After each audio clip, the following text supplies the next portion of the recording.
Hallelujah. आइए हम मेरी भविष्यवाणी की पुस्तक में से आज के वचन को पढ़ते हैं। आनंद एक विकल्प नहीं, आज्ञा है। फिलिपियो 4:4 में लिखा है, प्रभु में सदा आनंदित रहो। मैं फिर कहता हूँ, आनंदित रहो।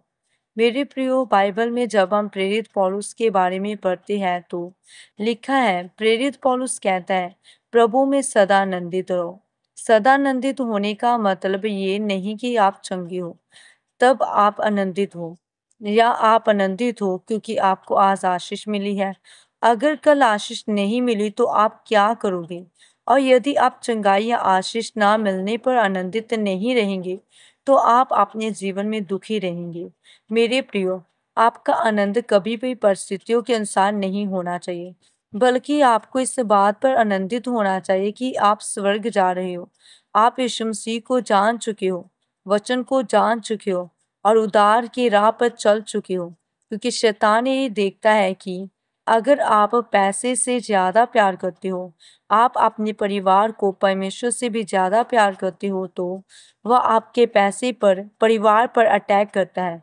लेकिन अगर आपके आनंद का कारण परमेश्वर का वचन है और आप जानते हैं कि आप स्वर्ग जाने वाले हैं, इसलिए आप किसी चीज की चिंता नहीं करते हो और हर दिन हर सुबह आनंदित रहते हो, तो शैतान कभी भी अटैक नहीं कर पाएगा।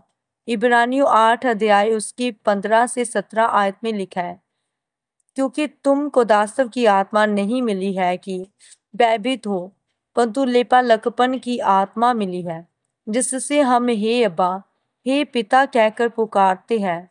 और आत्मा आप ही हमारी आत्मा के साथ गवाही देता है कि हम परमेश्वर की संतान है, और संतान है तो वारिस भी है, और अगर संगी वारिस है तो महिमा भी पाएंगे। अर्थात आपको परमेश्वर ने दुख, बीमारी, कर्जे के दासों में रहने के लिए नहीं चुना है। वचन कहता है, प्रभु में सब बातें मिलकर भलाई को उत्पन्न करती है। यानी ऐसा नहीं है कि दुख नहीं आएगा, लेकिन आपको लेपालकपन का आत्मा दिया गया है, जिससे आप प्रार्थना करोगे तो परमेश्वर आपको दुखों से बाहर निकालेगा, क्योंकि परमेश्वर कहता है, मेरा अनुग्रह तेरे लिए बहुत है। मतलब परमेश्वर ने आपको दुखी रहने के लिए नहीं चुना है, वरन आपको हर परिस्थिति में आनंदित रहने के लिए चुना है। मेरे प्रियो, प्रभु यीशु मसीह के जीवन में दुख आया, स्ताव हुआ, उसे कोड़ों से मारा गया। वचन कहता है, वह लोगों के द्वारा तुच्छ समझा गया। ऐसा नहीं लिखा है, स्ताव के कारण यीशु मसीह रोता रहता था, शिकायत करता था, परंतु लिखा है, वह पिता से आंसू बहा बहा कर प्रार्थना करता था और हर चमत्कार से पहले धन्यवाद करता था, और यीशु मसीह के द्वारा बड़े बड़े काम होते थे। उसी तरह जब आप हर परिस्थितियों में आनंदित रहोगे और सदा परमेश्वर का धन्यवाद करते रहोगे, तो परमेश्वर आपको बुरी परिस्थितियों से बाहर निकालेगा और आपके जीवन से बड़े बड़े कामों को करेगा। आमीन।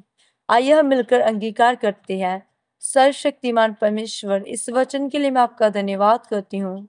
हे पिता, मैं अंगीकार करती हूँ, मैं हर परिस्थितियों में आनंदित रहूंगी और सदा आपका धन्यवाद करती रहूंगी। आप मुझे अनुग्रह दीजिए, प्रभु यीशु मसीह के सामर्थी नाम में। आमीन।